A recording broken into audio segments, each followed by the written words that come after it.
Naruto Uzumaki, the Jinchuriki of the Nine-Tailed Fox, failed to pass the Genin exam 3 times because he couldn't perform the basic clone technique, because apparently his chakra control is bad. Meanwhile, you have Rock Lee, who can't use Genjutsu or Ninjutsu, and yet he somehow passes the exam based on his Taijutsu alone. It's been mentioned more than once that Naruto's chakra control was really bad to the point that he'll most likely never be able to use Genjutsu.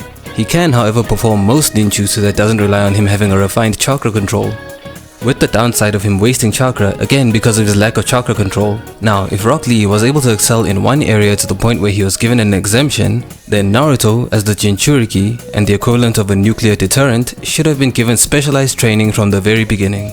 It's because of the seal holding the Nine Tails that allows its chakra to mix with Naruto's, and that makes it so that the chakra being molded for a jutsu is too volatile to gain enough control over in order to perform what is essentially a genjutsu. Now, I know that the clone jutsu is not a genjutsu, but given its description and how it functions, it may as well be a genjutsu. Also, if I recall correctly, apparently Kakashi mentioned in an inner monologue that Naruto's chakra control was erratic because of the fox. So if Kakashi knows that, then Hiruzen probably should have known that as well. That makes Hiruzen a dumbass, because he convinced Naruto to join the academy and then he proceeded to leave him to his own devices. He did nothing to ensure that Naruto received the proper training that he needed. And Kakashi is just as bad because as Naruto's Jonin instructor, he should have told Naruto the actual reason as to why he was struggling with his chakra control. To make matters worse, Naruto didn't know that he was a Jinchuriki throughout his time in the academy, so he had no idea as to why he had so much trouble controlling his own chakra. Come to think of it, there were only 2 Jinchuriki before Naruto and neither of them used the Nine Tails chakra. Kushina, who is Naruto's mother, even went so far as to suppress an already sealed Nine Tails, so she likely never had to deal with the problems that Naruto had. That means that no one in the village actually knew anything about training a Jinchuriki. This is basically what led to Jiraiya wasting a significant amount of time training Naruto to control the Nine Tails chakra, since the closest experience that Jiraiya had to that is Sage Mode training. And this leads to another problem. Naruto can use shadow clones. You know what they can do. I know what they can do. Kakashi knows what they can do. Hiruzen knows what they can do. And Jiraiya should and most likely does know what they can do. You see, I'm talking about that one feature. You know the one. The one where the clone's experience returns to the user.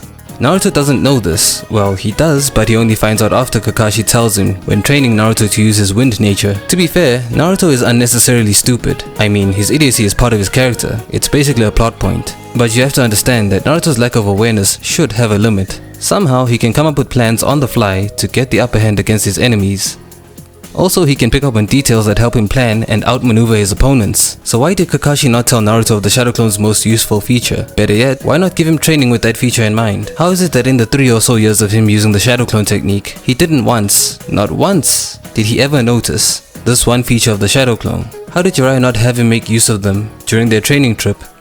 How is it that in those 3 or so years, Naruto only trained in hand-to-hand combat, improving the Rasengan, and using the Nine Tails chakra? He could have learned his wind nature and wind-based techniques. He could have learned to use the Rasengan without needing a clone to help him do it. He could have learned Sage Mode, or at least started training in Sage Mode. He could have learned so much more in that time. Naruto had all he needed to become an actual threat to the Akatsuki before even returning to the village. I mean, let's be real here. Naruto had everything he needed from birth to become the most powerful shinobi on the planet. Among many of the things he had his heritage from the Uzumaki clan. That means he's blessed with a strong life force and body as well as large chakra reserves. Second, he has the Nine-Tailed Fox, which is literally the strongest of the Nine-Tailed beasts. Third, he has Shadow Clones. Everyone in the community knows of the potential growth hacks of using Shadow Clones to train. I mean, you see it all the time in fanfiction.